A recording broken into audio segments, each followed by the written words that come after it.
హా! Everything is a copy of a copy of a copy అని the great director YVS only Chowdary గారు YVS Chowdary can first do time it. ఈ dialogue చెప్పినప్పుడు నేను నమ్మలేదండి. కానీ ఇప్పుడు నమ్మక తప్పట్లేదనమాట. నాట్ ఓల్ ఓల్ బొక్క కాదు బొక్క. హాయ్ హాయ్ హాయ్ అండి, నమస్కారం టు వోడ్కా షాట్ రివ్యూస్. ఇంకా ఇప్పుడు ఈ గేమ్ చేంజర్ రివ్యూ ఏం చెప్పమంటారండి. ఇట్స్ లైక్ ఇది ఎట్లుందంటే సిచ్యువేషన్ సేమ్ ఆర్సీబీ ఐపీఎల్ ఫైనల్స్కి వెళ్ళినట్టే ఉందండి.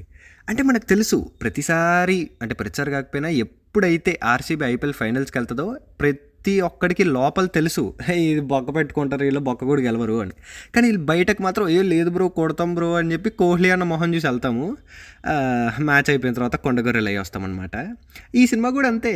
ఏదో ప్రతి ఒక్కడికి లోపల తెలుసు అసలు మన శంకర్ గారు ఉన్న స్ట్రీక్లో ఈ సినిమా మామూలుగా ఎగరదరా, ఆచార్యకే కాంపిటీషన్ ఇస్తుంది అని.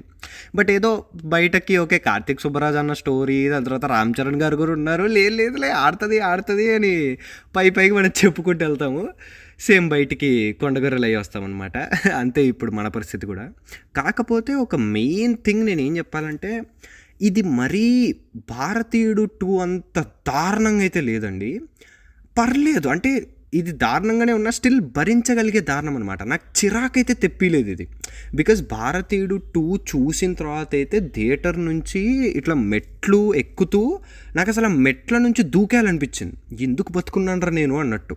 కానీ ఈ సినిమాకి ఎట్లయితే అయిందో, నేను మెట్లు దిగుతూ పడిపోయాను అనమాట. అది కావాలని దూకలేదు, నిద్ర మత్తుకు పడిపోయా.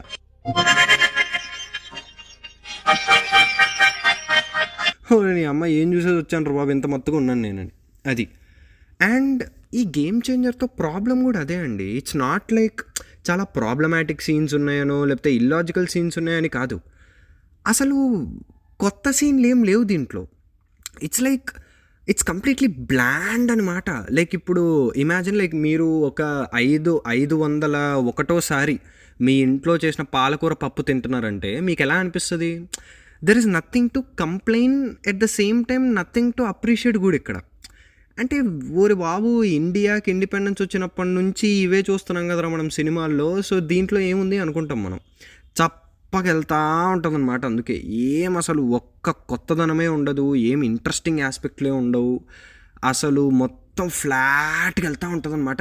ఏ ఒక్క సెకండ్లో కూడా మనల్ని ఎంగేజ్ చేయదు కదా. అంటే అరే ఇట్లయిందా, వావ్ అని మనలో ఆ ఎక్స్ప్రెషన్ తీసుకురాదు.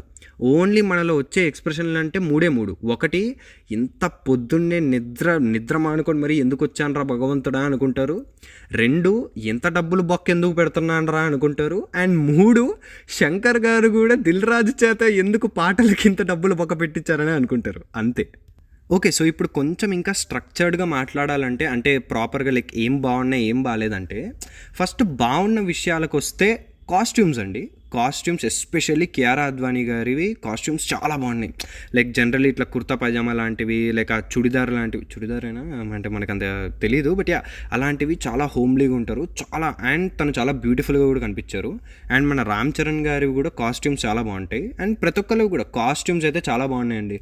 కాస్ట్యూమ్లు, దాని తర్వాత ఇంకేమున్నాయండి పాజిటివ్స్ అంటే నాకు ఇప్పుడు డౌట్ పడుతుంది సినిమా అసలు గుర్తుందా నాకు అని. ఎందుకంటే ఎంత ఆలోచించినా ఇంకేం పాజిటివ్స్ రావట్లేదండి. కాస్ట్యూమ్స్ తప్ప యాక్టింగ్ కూడా లేదండి. ఎందుకంటే ఇప్పుడు ఏ యాక్టర్ అయినా అక్కడ యాక్టింగ్ చేయాలంటే స్టోరీ ఉండాలి కదండి. స్టోరీ ఉంటేనే కదా యాక్టర్ యాక్ట్ చేసేది. అక్కడ ఏముంది, ఏం లేదు. రామ్ చరణ్ గారు ముందు నుంచి చెప్తున్నట్టే లైక్ డ్యువల్ రోల్ ఉంటుందన్నమాట. లైక్ ఆ వేరే లైక్ విలేజ్ రోల్, ఫాదర్ రోల్లో లైక్ బాగానే చేస్తారు. బట్ స్టిల్ ఇట్స్ లైక్ దేవరాల జూనియర్ ఎన్టీఆర్ గారులానే. అక్కడేం కొత్తదనం లేదు. లైక్ అది వాళ్ళకి అలవాటే. సో మనం ఏమి చూసి అబ్బా ఇద్దరా రోల్ అంటే అనుకోము, ఓకే అనుకుంటాం అంతే. అండ్ ఇప్పుడు నెగిటివ్స్లోకి వస్తే, మెయిన్ అసలు వన్ ఆఫ్ ది బిగ్గెస్ట్ నెగిటివే శంకర్ గారండి. బికాజ్ ఆయనలో చాలా ఆయన వల్లే ఈ సినిమా చాలా దారుణంగా ఉంది. బట్ ఆ దారుణాల్లో ఒక దరిద్రమైన దారుణం ఏంటంటే ఓవర్ ఖర్చు అండి. సినిమాకి మీరు ఖర్చు పెట్టండి. రాజమౌళి గారిలాగా 600 కోట్లు, 500 కోట్లు, 1000 కోట్లైనా పెట్టండి. బట్ ఆ ఖర్చు జస్టిఫైడ్ ఉండాలి కదా! ఇప్పుడు ఎట్లయితే మనం 'భారతీయుడు 2' చూసినప్పుడు అదేంటి 'తాత వస్తాడే' పాట చూసి ఓరి బాబు ఇంత ఖర్చు ఏంట్రా అనుకున్నామో, అలానే ఈ సినిమాలో కూడా ప్రతి పాటకి అసలు ఇంకా ఆపేయాలండి. లైక్ ప్రతి ఒక్క డైరెక్టర్ అట్లీస్ట్ లైక్ నా ఒపీనియన్ ఇది ఆపేయాలండి. ఇంత ఖర్చులు పెట్టడం పాటలకి. ఊరు బాబు 80 కోట్లండి ఈ సినిమా పాటలకు ఖర్చు. 80 కోట్లు అడవిశేష్ అన్నకిస్తే 80 సినిమాలు దింపుతాడండి మన అన్న. 80 కోట్లు ఈ టైంలో, ఈ కాలంలో దట్ ఈస్ జస్ట్ రిడిక్యులస్. అది అసలు అన్నెసెసరీ, కంప్లీట్లీ అన్నెసెసరీ అది. నీ వస్త్రాలంకరణ మీద పెట్టిన శ్రద్ధలో సగం స్వరాలంకరణ మీద పెడితే బాగుంటుంది అంటున్నాను. I'm telling that. And also ఇంకా మెయిన్ అసలు ఎక్కడ లైక్ శంకర్ గారు లైక్ అడాప్ట్ అవ్వలేదు ఈ టైం ఫిల్మ్ మేకింగ్కి. ఇంకా ఆ 2000s 1990sలోనే ఉండిపోయారని ఎక్కడ అర్థమైపోద్ది అంటే సినిమా స్టార్టింగే బొమ్మ అర్థమైపోద్దండి. మీరు ఎంత ఆప్టిమిస్టిక్గా లేదురా ఈ నెగిటివిటీ అంతా పక్కన పెట్టి సినిమా ఎంజాయ్ చేద్దామని వెళ్ళినా సినిమా స్టార్టింగ్లోనే బొమ్మ అర్థమైపోద్ది. ఎందుకంటే కట్టు పన్న hero intro fight, hero intro song అంతే. అసలు అక్కడే నేను అప్పటికైనా కొంచెమైనా హోప్తో ఉండే లేదు బాగుంటుందని. అక్కడే అర్థమైపోయింది ఓరు బాబు ఏం జరుగుతుందిరా అని. అసలు స్టార్టింగ్ ఇంట్రోలో హెలికాప్టర్ ఫైట్ వస్తుందండి. ఏందిరా నా బతుకు. స్టార్టింగ్లోనే లేచి వెళ్ళిపోవాలనిపించింది నాకు అసలు. అక్కడే అర్థమైపోద్ది okay there is nothing new to the story అని. అండ్ ఇంకా సీన్లు కూడా ఎట్లుంటాయంటే అసలు అవి కామెడీ అని అనడం పాపం అండి. అది ఎంతమంది యాక్టర్లని, వెన్నెల కిషోర్ గారిని, సునీల్ గారిని ఏదో ఏదో just for quote and quote comedy అని తీసుకొచ్చి సత్య గారు ఉంటారండి ఈ మూవీలో. సత్య గారు, వైవాహర్ష గారు, ప్రియదర్శి గారు, వెన్నెల కిషోర్ గారు, ఇంతమంది కమెడియన్స్ ఉంటారు. ఒక్క కామెడీ సీన్లో అయినా నవ్వడం కాదు కదా, అసలు ఇట్లా చిన్న అని కూడా రాదు. ఎందుకురా ఇది అనిపిస్తుంది మీకు అంతే. అండ్ ఈవెన్ స్టార్టింగ్లో కూడా ఒక మెయిన్ సీన్ వస్తుందండి. ఏంటంటే ఒక మెయిన్ క్యారెక్టర్కి, నేనేం స్పాయిలర్స్ లేకుండా చెప్తున్నాను, ఒక మెయిన్ క్యారెక్టర్కి హెల్త్ ప్రాబ్లం వస్తుంది. సో అర్జెంట్గా హాస్పిటల్ తీసుకెళ్ళాలి. ఆ హాస్పిటల్ తీసుకెళ్తుంటే ఫ్లైఓవర్ మధ్యలో బొక్కబడిపోద్ది. Yes you heard that right, flyover మధ్యలో బొక్కబడిపోద్ది.